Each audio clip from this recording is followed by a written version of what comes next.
জন্য। রবীন্দ্রনাথ যখন লিখেছেন তখন তো এদেশের জন্ম হয়নি, তাহলে ঠিক। এটা কিভাবে দেশের জাতীয় সঙ্গীত হইতে পারে?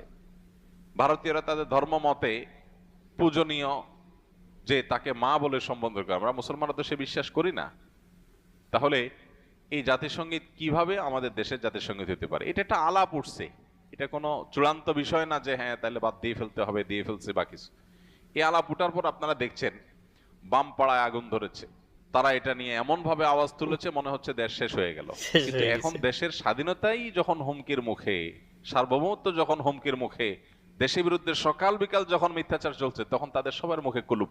এই মানুষগুলো শয়তানি যুগ যুগ সুবিধাবাদী। ধরে আলেম ওলামারা আপনাদেরকে বলে আসছে, আপনারা হয়তো কেউ বিশ্বাস করেছেন কেউ করেন নাই। এখন সময় এসেছে প্রকৃত শয়তান দেখার। শয়তান দেখার খায়েশ যদি থাকে কারোর, তো এদের চেহারার দিকে সকাল বিকাল তাকালেই শয়তান দেখার খায়েশ পুরা হয়ে যাবে, যে ঠিক। মানুষরূপী শয়তান কিভাবে হয়।